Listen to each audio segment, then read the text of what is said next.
कोई नंबर दिया जाएगा और उस नंबर से प्रश्न किया जाएगा कि इस नंबर के कितने गुणनखंड हैं, कितने इवन फैक्टर हैं, कितने ऑड फैक्टर हैं, ऑल फैक्टर का योग कितना होगा। इस तरह का डिफरेंट डिफरेंट टाइप का सवाल होता है नंबर ऑफ फैक्टर।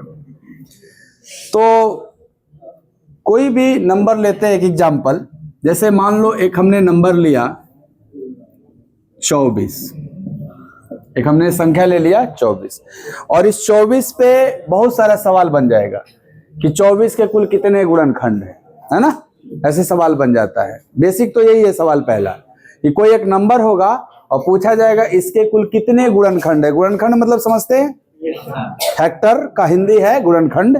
गुणनखंड का मतलब होता है कि जो नंबर को डिवाइड कर दे। जैसे मैं पूछ रहा हूं 24 के कितने गुणनखंड हैं, तो आपको ये तो काउंट करके देखना होगा कितने होंगे। सर गुणनखंड होते क्या हैं, जो संख्या को काट देते हैं वो गुणनखंड होते हैं। जैसे 24 का गुणनखंड 1 है। सर किसी भी संख्या का सबसे छोटा गुणनखंड 1 होता है। किसी भी संख्या का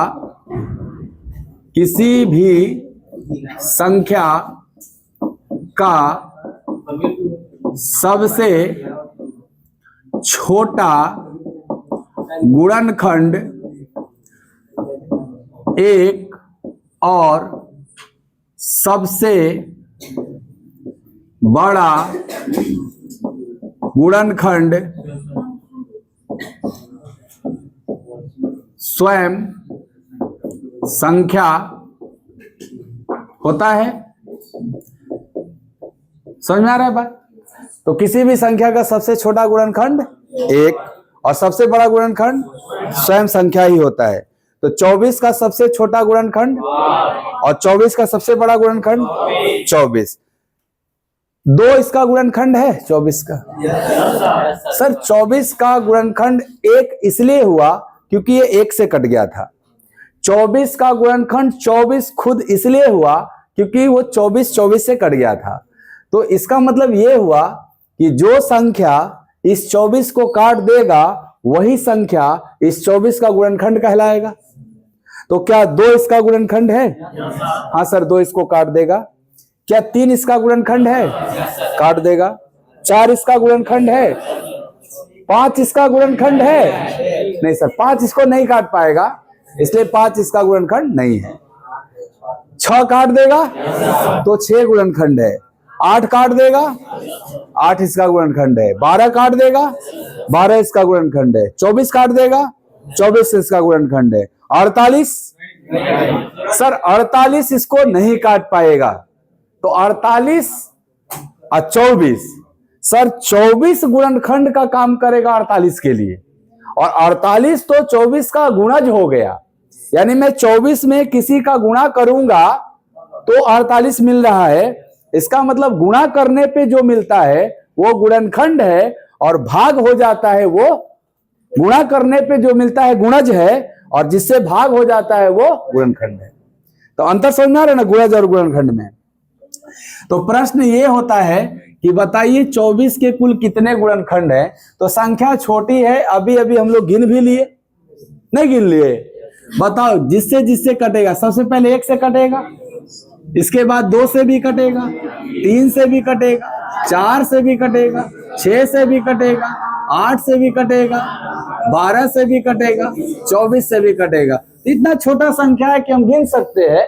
तो यहाँ पे कुल कितने गुणनखंड हो गए? 8 गुणनखंड हो गए। अगर कोई हमसे पूछता कि संख्या 24 के कुल कितने गुणनखंड हैं, कुल कितने गुणनखंड हैं, तो हम ऐसे उत्तर दे रहे हैं 8, गिन लिए ना 8। लेकिन यही 24 के जगह 1224 हो जाए तो हमको तो टाइम लग जाएगा ऐसे देखने में। तो एक तरीका होता है कि जब किसी भी नंबर के टोटल फैक्टर की संख्या निकालनी हो, हम उस नंबर का प्राइम फैक्टराइजेशन करेंगे। पहले प्राइम फैक्टराइजेशन क्या होता है, ये 24 है ना, इसको आप हाँ नहीं लेके जाओ, किससे किससे जा रहा है? ये 2 से जाएगा कितनी बार में? 12 भी 2 से जाएगा, दो भी 2 से जाएगा 6, ऐसे ले जाएंगे। अब सारे नंबरों को इकट्ठा करेंगे, इसको लिखते हैं ना 2 गुणे 2 गुणे 2 गुणे 3, ऐसे क्या 24 बराबर ही लिखेंगे ना, 24 को ना हम ऐसे फैक्टराइज किए। तो आप लिखोगे 24 बराबर, ये जो बार बार दिख रहा है उसको एक जगह इकट्ठा कर लो। क्या ये 2 के पावर 3 हो जाएगा, क्योंकि 3 गो ना 2 आ गया और 3 का गो है ए गो, इसको ऐसे इकट्ठा कर लो। तो ये हो गया 24 का प्राइम फैक्टराइजेशन, यानी फंडामेंटल अरिथमेटिक लॉ बोलते हैं इसको। तो किसी भी नंबर को हम ऐसे प्राइम नंबरों में अरेंज कर लेंगे जितना प्राइम नंबर है। उसके बाद अब हम फैक्टर देखना हमारे लिए आसान है। देखो कैसे, अगर मैं पूछूं ये जो 2 के पावर 3 नंबर है वो किस किस नंबर से कटेगा, तो आप कहोगे सर 2 के पावर 3 जो है वो 2 के पावर 0 से भी कटेगा। किसी के पावर 0 1 हो जाता है ना, तो 1 से कटेगा ये। क्या ये 2 के पावर 1 से भी कटेगा, 2 के पावर 2 से भी कटेगा एंड 2 के पावर 3 से भी कटेगा। तो क्या ये एक नंबर, इसका पहला टर्म 2 टर्म का है ना प्रोडक्ट, ये जो पहला टर्म है वो इन 4 नंबरों से कटेगा। ये किन किन नंबरों से कटेगा बाबू? सर ये 3 के पावर 0 से भी कटेगा, 3 के पावर 1 से भी कटेगा। इन दोनों नंबर से कट जाएगा क्या ये? 3 के पावर 0 का मतलब 1 से तो कोई भी संख्या कट जाती है, और ये 3 स्वयं 3 से भी कट जाएगा। बताओ इसके कितने फैक्टर? इसके भी कितने फैक्टर? और दोनों के बीच में क्या है? तो 4 गुणे 2, तो टोटल कितने फैक्टर हो? अब तुमको एक चीज दिख रहा होगा कि सर ये जो 4 गुणे 2 आया, यहां जो पावर था वही एक बढ़ के आया 4, यहां जो पावर 1 है वही एक बढ़ के आ गया 2। इसका मतलब कंक्लूजन ये निकाल लिए कि कोई नंबर n है, कोई संख्या n है, और मैं जब इसका प्राइम फैक्टराइजेशन करूंगा और कहीं वो 2 के पावर a, 3 के पावर b, 5 के पावर c, 4 थोड़े आएगा। ये जो नियम लगाते हो इसमें 4 आता है कभी? इधर प्राइम नंबर ना आता है सब। 7 के पावर कुछ आ जाएगा, ऐसे ही ना आते जाएगा। तो मान लो इस तरह का कोई एक नंबर n था और मैंने जब उसका प्राइम फैक्टराइजेशन किया, इस तरह के ही फैक्टराइजेशन को क्या कहते हैं? Prime factorization. जब मैंने ऐसा किया और ये रूप आ गया, तो टोटल फैक्टर निकालने के लिए, टोटल फैक्टर या बोल सकते हैं number of all factor, number of all factors, यानी सभी गुणनखंडों की संख्या, सभी गुणनखंडों की संख्या निकालने के लिए डायरेक्ट फॉर्मूला बना सकते हैं कि जो पावर है उनको एक एक बढ़ा करके गुणा कर लिया जाए। ये पावर नहीं बढ़ रहा था एक एक, तो 3 है तो क्या बना था 4। तो अगर पावर a है तो क्या होगा a प्लस 1, पावर b है तो क्या होगा b प्लस 1, और पावर c है तो क्या होगा c प्लस 1। अगर मान लो d वाला आता तो आगे वो भी अटैच हो जाता है, d प्लस 1 हो जाता है। तो बताओ किसी भी नंबर का टोटल फैक्टर निकाल लोगे? पहला स्टेप में क्या करना है, उसको इस तरह से प्राइम फैक्टराइजेशन के रूप में लिखना है, और उसके बाद क्या करना है, पावर को एक एक बढ़ा के गुणा कर देना, यही ना। चलो सवाल है तुम्हारे लिए, संख्या 360 के कुल कितने गुणनखंड हैं? ये प्रश्न अब हल करिए।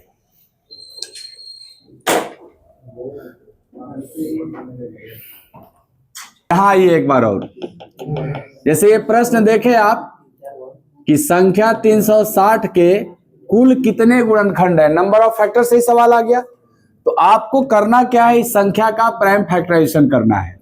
तो 360 का गुणनखंड करिए, देखिए 2 से जाएगा 180 बार में, 2 से जाएगा 90 बार में, 2 से जाएगा 45 बार में, अब तो 3 से जाएगा ना 15 बार में, फिर 3 से जाएगा 5 बार में। अब नहीं ना हो गया खत्म। इकट्ठा करिए, यानी 360 जो था इसको लिखे हम 2 गुणे 2 गुणे 2 गुणे 3 गुणे 3 गुणे 5 ना, यानी 2 कितनी बार, 3 कितनी बार और 5 कितनी बार, 1 बार।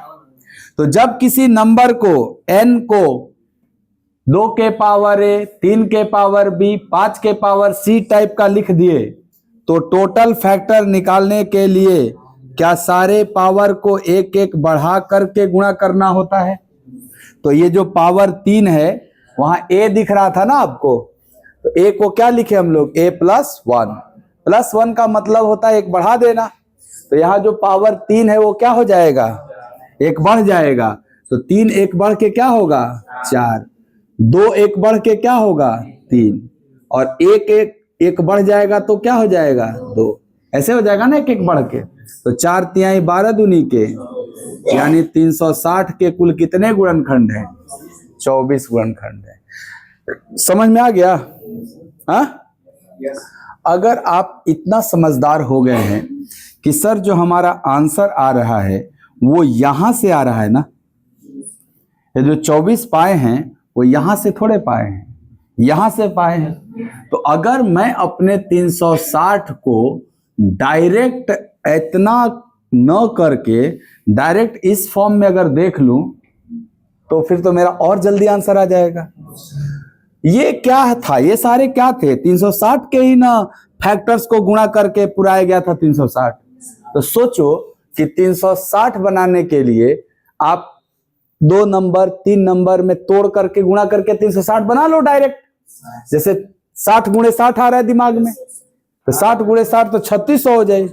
60 गुणे 6 ना, 60 गुणे 6 आ रहा है किसी को तो 36 गुणे 10 भी दिख रहा होगा, दिख रहा है ना। तो 36 गुणे 10, आप इतना ना ऐसे खींच के आप सिंपल सोचो कि 36 का मतलब 4 नमा 36 और 10 का मतलब 2 गुणे 5 होता है। तो बताओ 2 की संख्या 2 ठो यहां है, 1 ठो यहां है, तो 2 3 बार दिख रहा है, ऐसे लिख लो। और 9 का मतलब होता है 3 2 बार, तो इसको ऐसे लिख लो। और लास्ट में 1 और 5 है तो 5 1 बार। ऐसे आप डायरेक्ट लिखने का आदत डालोगे। थोड़ा कष्ट होगा शुरुआत में, परंतु सीधे पहुंच जाओगे आंसर पे। जो है नहीं करना पड़ेगा ना, क्योंकि अगर एगो 0 बढ़ा दिया जाए तो इस सीढ़ी और लंबा ना हो जाएगा। 3600 यहाँ जल्दी ना हो जाएगा। तो आपको ऐसे फैक्टराइज करने का आदत डालना, ठीक है। तो अगला सवाल आप करके दिखाइए हमको यही कि 3600 के कुल कितने गुणनखंड है। 3600 के कुल कितने गुणनखंड है, लिख लीजिए। 3600 के कुल कितने गुणनखंड है, 3600 के कुल कितने गुणनखंड है। 3600 के कुल कितने गुणनखंड है।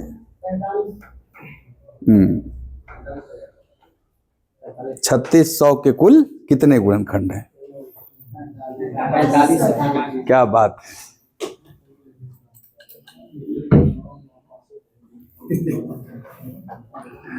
ये सब मिटा दे। 3600 के कुल कितने गुणनखंड है। तो आप कहोगे सर 3600 को हमें प्राइम फैक्टराइजेशन के रूप में लिखना है, तो 3600 मुझे 36 गुणे 100 दिख रहा है ना, तो 36 का मतलब 4 गुणे 9 और 4 गुणे 25।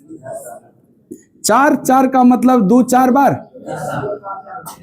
और 9 का मतलब 3 के पावर 2, 9 का मतलब, अब 25 का मतलब 5 का स्क्वायर ना। बोलो ये चीज आप लिख पा रहे हो कि नहीं, क्योंकि बिना ये लिखे आंसर नहीं आ सकता।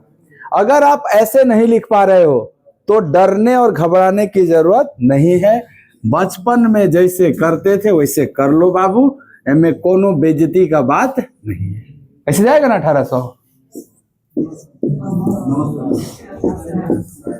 कर लो, छोड़ने से तो अच्छा है ना, ऐसे ही हो जाए आंसर।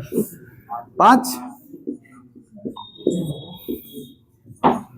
3 3, तो इकट्ठा करोगे तो 2 का बेरी लिखे ना, 2 के पावर 4, 3 क बार लिखा गया 3 स्क्वायर, और 5 क बार, ऐसे कर लेना आप। ये करने के बाद कुल गुणनखंड की संख्या निकालना है, तो क्या पावर एक एक बढ़ाया जाता है? यहां पावर क्या है? 4, तो 4 प्लस 1। अगला पावर क्या है? 2, तो 2 प्लस 1। अगला पावर क्या है? 2, ये भी 2 प्लस 1।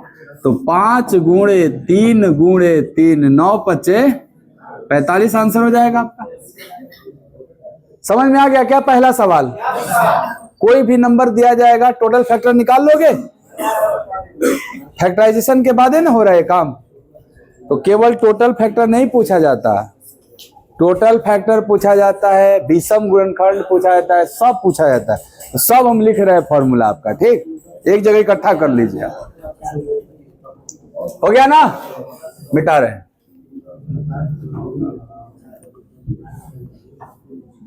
है n, कोई नंबर n है, जैसे n के जगह हम 36 दिए, 24 दिए, 360 दिए, 3600 दे दिए, तो उसको हम n बोल रहे हैं। और जब मैंने इसका प्राइम फैक्टराइजेशन किया तो ये मुझे 2 के पावर a गुणे 3 के पावर b गुणे 5 के पावर c गुणे 7 के पावर d ऐसे दिखा। 3 को ले रहे हैं, आगे अगर मिलेगा तो आगे भी आप लगा लीजिएगा इसके साथ। तो जब किसी नंबर को प्राइम फैक्टराइज करने के बाद ऐसा रूप ले लिया और मुझे पहला प्रश्न पूछा गया कि कुल कितने गुणनखंड हैं, टोटल फैक्टर्स कितने हैं, कुल कितने गुणनखंड हैं, कुल गुणनखंड कितने हैं, तो क्या हम लोगों ने पावर को एक एक बढ़ा के गुणा कर दिया था? तो इस पहला सवाल का जवाब होगा a + 1 × b + 1 × c प्लस। दूसरा प्रश्न आपसे पूछा जाएगा कि सर टोटल ऑड फैक्टर बताइए, टोटल ऑड फैक्टर बताइए, यानी कुल विषम गुणनखंड, विषम गुणनखंड बताइए। अगर ये पूछा गया तो आप देखो पहला नंबर इवन है ना, इसको छोड़ देना, बाकी सब मिलने वाला आगे ऑड ही मिलेगा आपको, तो वही ले लेना। इसको छोड़ देना तो क्या बचेगा b वाला से, तो b + 1 c + 1, आगे d होता तो d + 1। अरे समझ बात। तीसरा प्रश्न, सर हमसे पूछा जाए total even factor, even factors यानी कुल सम गुणनखंड, तो इस बार क्या करेंगे, ध्यान से सुनिएगा और याद करिएगा। सर पहला इवन नंबर जो 2 है ना, इसके पावर को एज इट इज लिखना है बिना बढ़ाए, क्योंकि बढ़ाते तो तब थे जब 2 के पावर 0 को सम्मिलित करते थे, और 2 के पावर 0 जो होता है वो इवन नहीं होता है, ऑड नंबर होता है। 2 के पावर 0 इवन है कि ऑड? सर किसी के पावर 0 तो 1 होता है ना, इसलिए ऑड नहीं लेना, इसलिए वो एक छोड़ दिया हमने, तो केवल a लिया, बाद बाकी सारे पावर को बढ़ा लेना, b + 1 c +। ये 3 फॉर्मूला बहुत इंपॉर्टेंट है, 3 में से कोनो एगो सवाल दिखेगा। और चौथो लिखिए देते हैं sum of all factor, sum of, जगह बचा हुआ है, कम से कम 4 सवाल आज कर लेते हैं।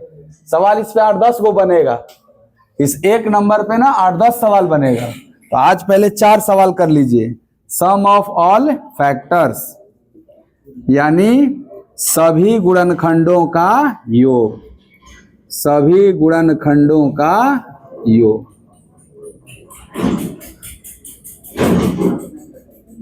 इसका क्या फॉर्मूला होगा, ध्यान से देखना।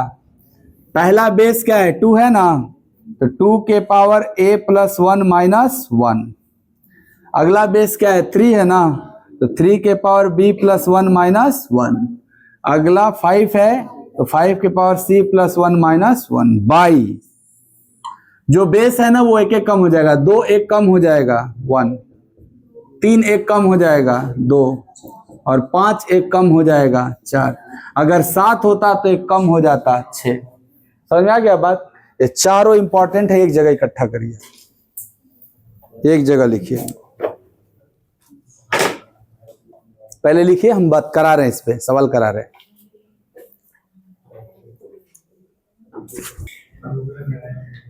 कोई भी नंबर दिया जाएगा, आप उसका प्राइम फैक्टराइजेशन करोगे तो कुछ ऐसा रूप में दिखाई देगा। वो जब ऐसा रूप हो जाएगा तो इन 4 प्रश्नों का उत्तर देने के लिए आप इन फॉर्मूलों का इस्तेमाल कर लीजिएगा।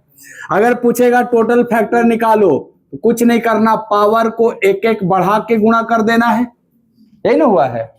अगर बोलेगा कुल विषम गुणनखंड बताओ तो विषम गुणनखंड के लिए 2 वाला छोड़ देना, क्योंकि इवन नंबर है। बाद बाकी सारा जो मिलेगा ना आगे ऑड ही मिलेगा, उनके पावर को खाली एक एक बढ़ा के गुणा कर लेना, यही है। लेकिन अगर सर कुल सम गुणनखंड पूछा तो मुझे सम वाला का जो पावर है, 2 सम संख्या है, इसका पावर हूबहू ले लेना, इसको बढ़ाना नहीं। अब बाकी सबको बढ़ा बढ़ा के लिखना है, ठीक है। इसका कारण क्यों होता है मैं अभी बता देता हूं, परंतु आप ये याद कर लो फॉर्मूला जल्दी आंसर करने के लिए। अगर बोलेगा सभी गुणनखंडों का योग क्या होगा, योग मतलब जितना गुणनखंड आया था ना, जैसे हमने 24 लिया था, 24 के 8 गुणनखंड हुए थे ना, तो 8 गुणनखंड को बोला जोड़ के बताओ, तो 8 को जोड़ना होगा, तो रिजल्ट जो आएगा वो इस फॉर्मूले पे भी आ जाएगा। ये फॉर्मूला कैसे लिखा देखो, पहला नंबर 2 के पावर a था, तो मैंने लिखा 2 के पावर a+1, बढ़ाना था मुझे पावर को, मैं बढ़ाया और -1 भी किया। -1 हो जाएगा क्योंकि हर बार 2 के पावर 0, 3 के पावर 0 सब में ना आएगा वो, तो -1 देखो सब में रहा होगा। समझ में आ गया ऊपर वाला पार्ट। और नीचे क्या लिखना है कि सर नीचे जो बेस है ना 2, वो एक कम हो जाएगा। एक्चुअल में सब क्या होता है, जीपी सीरीज पे जोड़ा जाता है। 2 के पावर 0, 2 के पावर 1, 2 के पावर 2 एक जीपी सीरीज है, और जीपी सीरीज का जो जोड़ होता है उसमें नीचे 1 माइनस आर होता है आपका, या r-1 होता है, तो एक कम ही ना हो जाएगा। 2 के पावर 0, 2 के पावर 2, 2 के पावर 3 में r2 है, तो r-1 करेंगे, 2-1 करेंगे तो 1 आएगा। 3 के पावर 0, 3 के पावर 1, 3 के पावर 2 में r3 है, तो 3-1 करेंगे तो 2 आ जाएगा। तो मैं डायरेक्ट बता दिया आपको, फॉर्मूला डायरेक्ट याद रखिए कि नीचे क्या करना है, सारे बेस को एक एक कम कर देना। कुछ एग्जांपल करते हैं तब ठीक रहेगा, नहीं कॉन्फिडेंस आएगा। एक प्रश्न लिख रहा हूं मैं कि संख्या 240 के लिए, संख्या 240 के लिए पहला कुल गुणनखंड,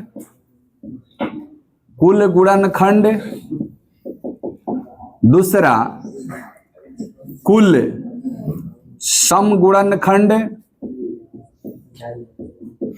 तीसरा कुल विषम गुणनखंड, और चौथा कुल गुणनखंडों का योग ज्ञात करें। ये 4 प्रश्न पूछा गया आपको एक संख्या देकर के। आप इत्मीनान से पहले लिखिए और फिर आंसर करिए।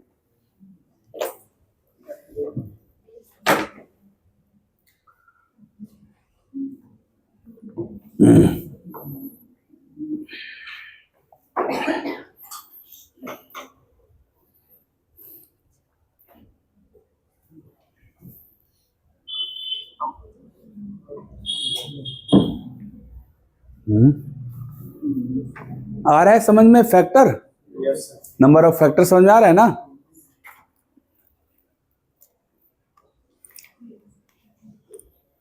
ये रुका हुआ है।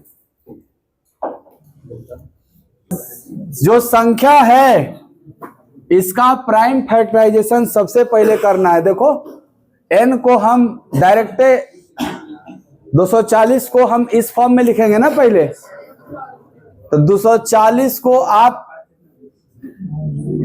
नहीं डायरेक्ट सोच पा रहे हैं तो ऐसे करिए, 2 से जाएगा ना, फिर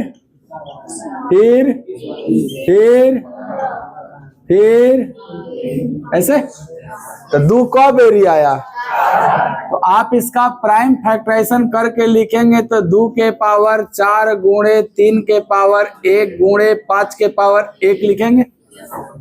बोलिए वैसे लिख देंगे, वैसे लिख दिए मतलब इस रूप में लिख दिए, जब इस रूप में लिख दिए तो इसी रूप पर नए फॉर्मूला है पूरा।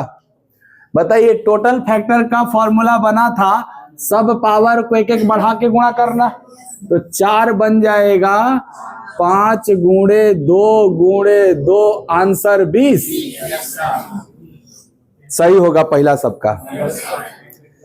दूसरा बोला है सम गुणनखंड बताओ, तो सर सम गुणनखंड के लिए सम प्राइम नंबर का पावर नहीं बढ़ाते हैं, हूबहू ऐसे ही लिखते हैं, हूबहू ऐसे ही लिखते हैं। अब बाकी सबको बढ़ा बढ़ा गुणा करेंगे, तो 2 गुणे 2 यानी 16, तो 20 में 16 गया 4, यानी विषम 4 रहा होगा। और विषम वाला में सर है ना तीसरा सवाल विषम गुणनखंड, तो आप कहोगे इवन वाला छोड़ दो और विषम वाला ले लो, तो 1 बढ़ेगा तो 2 और ये भी 1 बढ़ेगा तो 2, 4 ही आएगा ना। इवन ऑड जोड़ दिया जाए तो टोटल आ ही न गया। फैक्टर क्या होते हैं, या तो इवन होते हैं या तो ऑड, अगर दोनों मिला दिया जाए तो टोटल फैक्टर हो जाएगा। तो ये ऊपर के तीनों सवाल हो गए। चौथा जो पूछा ना गुणनखंडों का योग, ये भी ध्यान से सुनना, ध्यान से सुनना। यहाँ गुणनखंडों का योग निकालने के लिए पहला नंबर जो दिख रहा है तो पावर 1 बढ़ाना है, यानी 2 के पावर 4 को लिखना है 5 और -1, यही ना पहला ब्रैकेट कह रहा था, पावर 1 बढ़ा के घटाना है। अगला ब्रैकेट कह रहा है कि उसको भी 1 बढ़ा के घटाना, 3 के पावर 1 है तो 1 बढ़ जाएगा तो 3 के पावर 2 हो जाएगा और -1, 5 के पावर 1 बढ़ के 2 हो जाएगा -1, यही ना न्यूमरेटर है, अंश में यही है आपके। और हर तो बड़ा सिंपल है, जो जो बेस है उसको 1 कम करना, 2 को 1, 3 को और 5 को, 7 रहता तो 11 रहता तो 1 कम हो जाता खाली। चलो 2 के पावर 5 का मान 32 में से 1 गया 31, 3 के पावर 2 का मान 9 में से 1 गया 8, 5 का स्क्वायर 25 में से 1 गया, तो ये ऊपर और नीचे 1 गुणे 2 गुणे 4 काट लेते हैं, 8 से 8 खत्म, 31 गुणे 24 आंसर है, 31 गुणे 24 744, तो आंसर इसका क्या आएगा 744। सही था चारों सबका? हो तो गया तब का फैक्टर, नहीं हो गया? आज इतना ही, इसके आगे कल, ठीक है? जाइए छुट्टी।